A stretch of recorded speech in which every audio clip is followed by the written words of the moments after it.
Today, drama in Congress with Marie Yovanovitch testifying about the damage that she's seen done to the State Department under Donald Trump.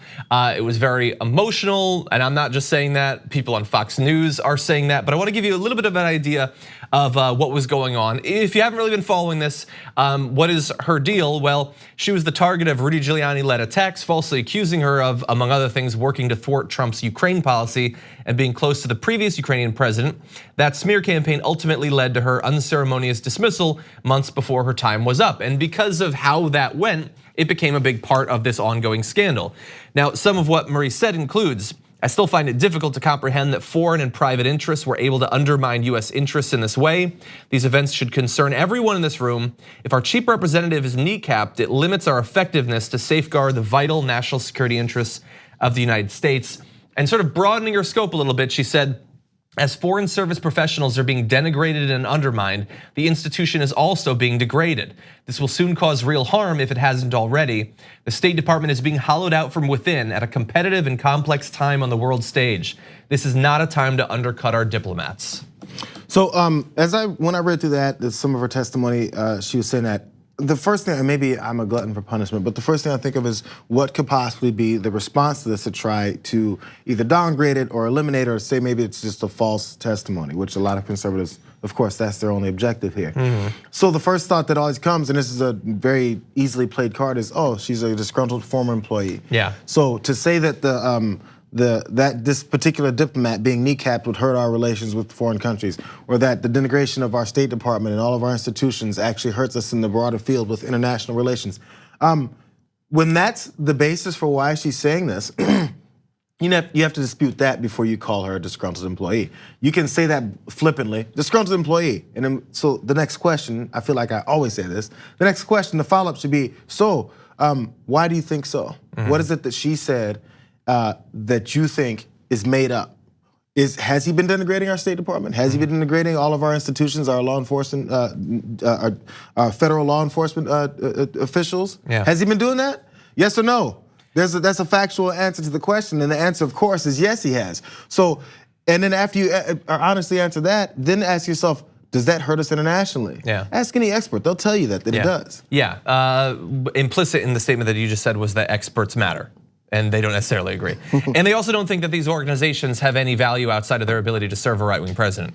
Like the Foreign Service, the FBI, the DOJ, those are not institutions with long-standing traditions, some of them terrible, but a mission that they're supposed to uphold to serve the US government and the US people and not solely the president, but they don't agree with that. They think that they're there to serve Donald Trump and that's it. So I'm just saying, if anyone else, because we know FBI and CIA has done things secretly and covertly, and people have issues with them throughout our history. And if people would have brought up and said, "Hey, we need to eliminate that organization," or can you believe that they're not representing the American people? They're coming after certain ones, which they have in the past.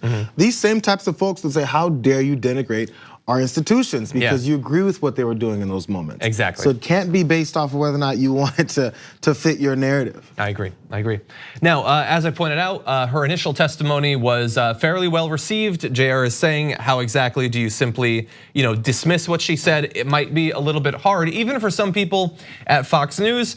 Chris Wallace, who has said some reasonable stuff on impeachment and sometimes has been very deferential to the president, he had this to say about today's testimony. I think that if you are not moved, and we'll have to wait and see what happens in the cross-examination, but if you are not moved by the testimony of Marie Yovanovitch today, you don't have a pulse. This is a woman who had served in 7 posts for presidents of both parties over more than 30 years, hardship posts, places like Somalia, like Tashkent, and she tells a story of being a leading fighter against corruption in Ukraine. So the funny thing to do on Twitter immediately was to mash up him saying that if you're not moved by this, then you don't have a pulse or a soul or whatever, with all the right-wingers who are tweeting out like, oh, ho hum, boring. Why is she getting so emotional and everything? But yeah, so as we've already alluded to, I mean, she has served in some capacity in our diplomatic service for more than 3 decades under, I believe, 7 presidents, sometimes Republicans, sometimes Democrats. The idea that you would be a career professional in this area is incomprehensible to the right. They don't think that there are people who simply care about our foreign policy and not in a way that's specifically tied to a president or an ideology. So they can't look at her and understand. They have to say she's just there to be anti-Trump. That for some reason she started 3 decades ago working through multiple different dangerous parts of the world so that someday she could oppose a Republican president. And she kept her powder dry under multiple Republican presidents. But that's what they believe. It doesn't have to make sense as long as it's fiery and there's a huge opposition, and call her something that that would basically say she's against the entire institution of the United States, because that's the way it works. That's only if you can only grasp at they're out to get me, only me. Throughout history, it doesn't make much sense. For more political news, breakdowns, interviews, stories of activism, and me trying my hardest to care about the occasional big celebrity news story, subscribe to our YouTube channel at youtube.com/thedamagereport. And you can ring the bell wherever it is so you don't miss anything.